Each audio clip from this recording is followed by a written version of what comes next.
Salut les créateurs, c'est Olivier. Aujourd'hui je vous emmène au salon de la photo pour y poser les questions que vous m'avez demandé de poser aux marques. C'est parti!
Alors, il y aura plein de nouveautés, mais on va y aller étape par étape. En général, Sony se concentre un coup les réflexes, un coup les pros, un coup les APS-C. Donc l'année prochaine, attendez-vous à une bonne surprise.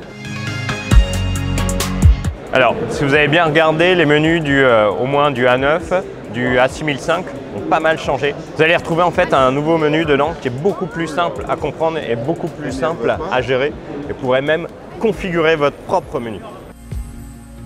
Alors, des nouvelles optiques pour Sony, il y a le 12-24 qui vient de sortir en plein format et on a aussi un 24-105 en plein format toujours à f4 continu. Alors pour les APS-C, n'oubliez pas de regarder aussi chez Sigma, ils ont une série Art qui est assez intéressante.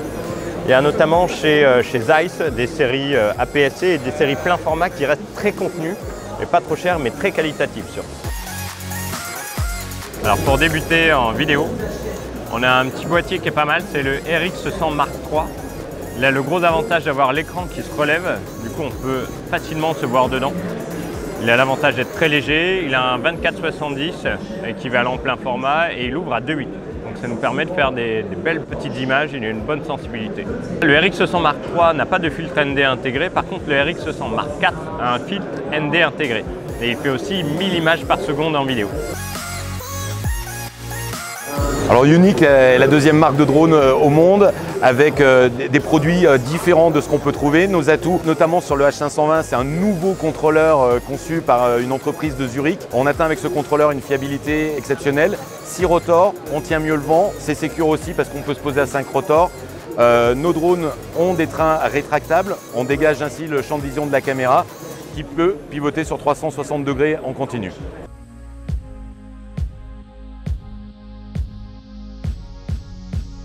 Le G9 est un appareil orienté complètement photo. L'idée est d'avoir deux gammes, un GH5 qui lui sera orienté vidéo et un G9 qui sera son pendant en photographie. Alors clairement le GH5 est une évolution du GH4, toute la gamme GH de chez Panasonic a toujours été orientée vidéo. On a cherché à pousser les choses beaucoup plus loin avec de nouveaux encodages pouvant dépasser les 150 mégabits par seconde avec du 422 8 bits et au-delà. Et vraiment pouvoir avoir le plus grand panel de possibilités de format d'enregistrement au-delà de ce que pouvait proposer un GH4. Par ailleurs, l'appareil lui aussi embarque une stabilisation 5 axes qui permettra d'avoir beaucoup moins de produits à emmener avec soi lorsqu'on va vouloir réaliser de la vidéo. Alors clairement le mode AI+ est beaucoup plus un mode à destination photo, c'est un mode automatique qui va s'occuper de gérer toute la luminosité. Le mode vidéo, lui, va reprendre l'ADN intrinsèque de Panasonic et va permettre de pouvoir gérer tous les formats d'enregistrement 4K que connaît l'appareil. Malheureusement non, aujourd'hui il n'y a aucune annonce autre faite que le lancement de ce nouveau Lumix G9 et d'une nouvelle optique de 100 mm. Il est dans la nature des marques de vouloir remplacer les produits. Pour le moment, je n'ai aucune information à vous communiquer dessus. Alors la marque Midrone est une marque belge qui existe depuis 2 ans, qui vend du drone jouet et du drone de loisirs, qui est numéro 3 GFK en France en 2016 en termes de quantité vendue, donc on commence à se faire une petite place en France. Le produit phare qu'on présente sur le salon, c'est le BI520. C'est notre premier modèle avec GPS, avec une autonomie de vol de 15 minutes, avec des fonctions Follow Me, Waypoints, retour automatique à la base, retour en cas de rupture de signal avec la télécommande, retour en cas de batterie faible. Donc c'est un drone très stable, très facile à utiliser et très sécurisant également du fait qu'on a peu de chances de le perdre. Il est équipé d'une caméra 1080p pour les photos et les vidéos. Il se pilote soit avec la télécommande qui est fournie, soit avec l'application sur le smartphone ou une combinaison des deux, la télécommande plus le retour vidéo sur le smartphone.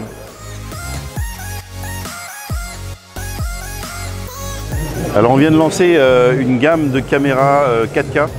On a le premier entrée de gamme, c'est la GX10. Donc c'est une caméra qui va intégrer donc un zoom 15 fois qui démarre à 26 mm environ. Ce qui est intéressant, c'est que sur cette catégorie de produits, c'est des produits qui fonctionnent naturellement 4K et Full HD avec des images avec une cadence à 30 images secondes et en Full HD à des cadences plus évoluées, 60 images secondes. Cette caméra, on va retrouver en entrée de gamme qui s'appelle la GX10. Mais on va également la trouver avec une gamme un peu supérieure, avec la XF405. La différence, c'est qu'on va avoir donc bien sûr cette poignée, avec deux entrées XLR, mais aussi une sortie SDI. Donc la sortie SDI, je rappelle que ça permet d'exploiter l'image pure sortie de capteur, sans avoir besoin de passer par un enregistreur qui la transformerait en MP4 ou en AVC HD. Donc sortie pure, donc ça c'est vraiment excellent pour la captation par exemple en multicaméra. C'est parfait. Alors c'est vrai que pendant très longtemps, en réflexe, ce qui était compliqué, c'est l'autofocus. Aujourd'hui, c'est plus le cas. Donc ça veut dire qu'aujourd'hui, n'importe quel réflexe récent, puisqu'il a donc un système d'autofocus qui s'appelle le Dual CMOS AF Pixel, c'est une technologie interne à Canon et qui permet donc d'utiliser 80% du capteur pour faire la mise au point. Donc chaque photosite fait la mise au point en plus de faire l'image. Donc un EOS 200D, ça coûte 600 € environ, avec l'optique, qui permet de commencer en vidéo. Ce qui est aussi intéressant bien sûr en vidéo, c'est de retrouver la signature des réflexes qu'on avait auparavant avec du 5D, avec du plein format, là, avec un capteur APS-C. On va retrouver cette signature. Donc à 600 €, on peut démarrer en vidéo très simplement.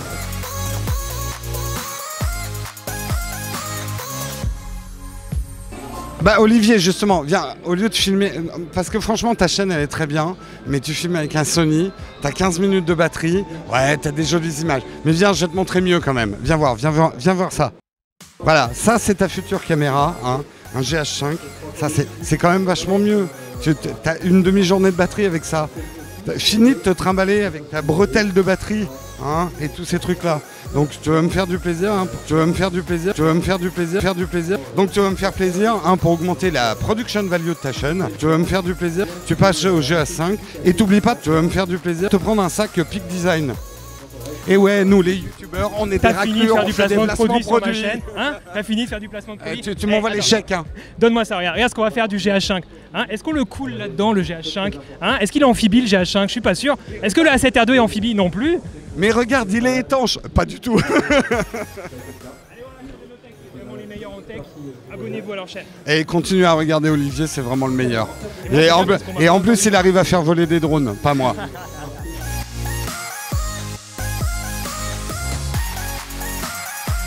Vous savez, DJI est toujours avide de proposer de nouveaux produits, de nouvelles innovations. Le I de DJI veut dire d'ailleurs innovation et on propose sans cesse de nouveaux produits. On a un cycle très court et on est toujours là pour surprendre, que ce soit les professionnels ou les amateurs de belles images, de belles vidéos. On vient de sortir la X7, la ZMUS X7 qui est une caméra 6K pour Hollywood. Donc là, on s'adresse vraiment au marché professionnel. On peut la monter sur l'Inspire 2. Et on a aussi sorti dernièrement le Mavic Pro Platinum qui permet avec 60% d'émissions sonores en moins d'avoir un confort encore maximalisé. On a écouté notre public qui disait que des fois il trouvait que les drones étaient un peu bruyants. Là vous l'entendez derrière vous, en fait vous l'entendez pratiquement plus. On dirait presque que c'est un ventilateur en fait plutôt qu'un drone. Donc voilà, c'est une amélioration assez importante. Si vous posiez une question sur le bruit des nouvelles hélices de chez DJI, ça fait effectivement moins de bruit que les anciennes. On a sorti aussi le Phantom 4 Pro Obsidian qui est en noir, qui s'adresse vraiment peut-être à un public un peu plus prosumer, qui veut avoir une caméra de très bonne facture, hein, puisqu'on peut faire maintenant du 20 millions de pixels, toujours en 4K aussi, de très beaux objets, sans parler du professionnel avec l'Inspire 2 et de l'ultra professionnel avec la matrice 600 qui est là justement. On a mis une Hasselblad ici aussi pour montrer qu'on peut aussi mettre de caméras de très très haute facture avec DJI. Voilà. Le Spark, c'est vraiment le drone pour partager, c'est le drone qu'on emmène avec soi, avec ses amis en randonnée, c'est un peu le drone pour la génération Instagram. On a plein de modes sympas comme le mode drony, des quick shots, ce qu'on appelle les quick shots, le mode Helix, le mode Rocket aussi qui est sympa. Ok, bienvenue chez Peak Design. Nous sommes de Californie. On fait les produits pour les photographes actifs. Ils sont tout garantis à vie. Et c'est bien fait et ça marche tout ensemble, tous les produits. C'est un bon écosystème pour les photographes. On fait les clips, les straps et les sacs pour les appareils photo.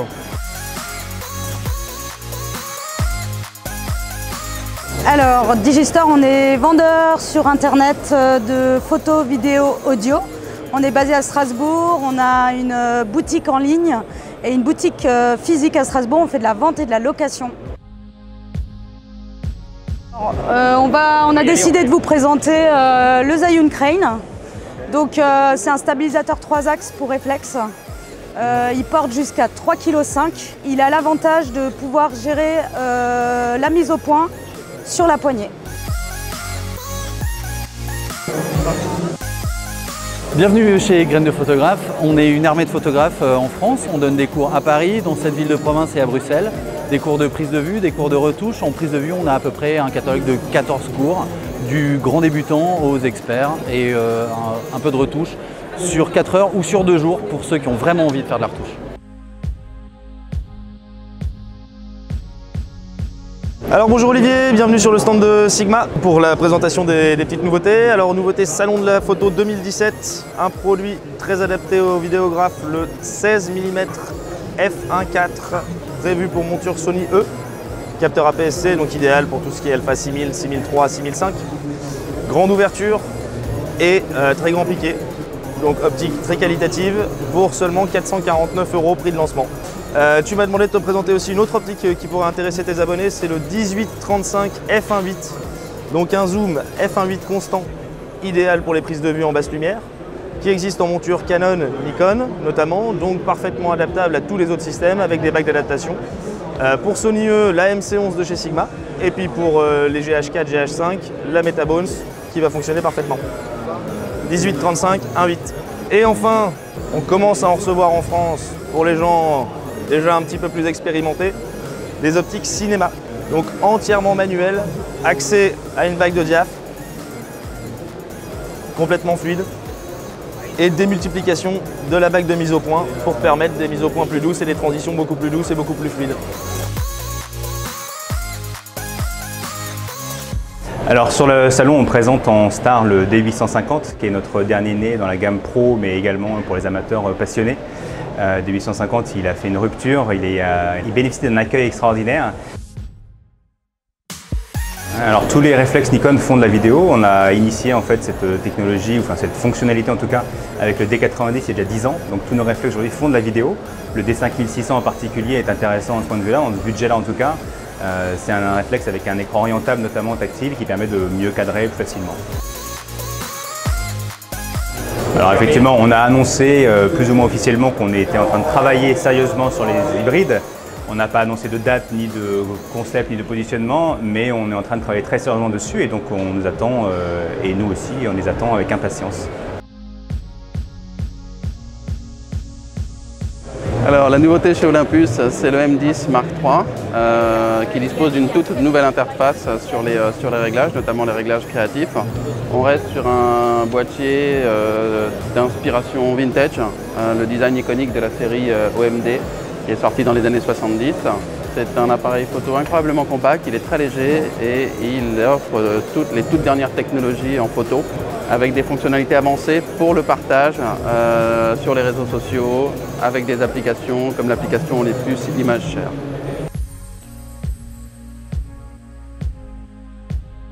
Eh bien, bonjour. Donc, le stand Fujifilm est organisé cette année et traditionnellement tous les ans sur 3 pôles. Le pôle des appareils photo numériques avec la série GFX où on présente le nouveau hybride X3 ainsi que le moyen format GFX qui se trouve là derrière moi. Et puis sur la gauche vous avez le pôle Instax, la photo instantanée sur laquelle on présente cette année tout ce qui est photo instantanée carré, le square. Cette année, on a sorti le SQ10 en 2 versions, le noir et le blanc, et des versions aussi de films, couleur et noir et blanc, en square, en wide et en mini. On a un pôle professionnel qui s'appelle le Wonder Photoshop où on présente des nouveaux outils ou des nouveaux supports pour personnaliser la photo. C'est-à-dire qu'on va pouvoir décliner des mugs, des t-shirts, des magnettes. On va les personnaliser avec les images qui auront été faites par les appareils photo numériques, voire les smartphones.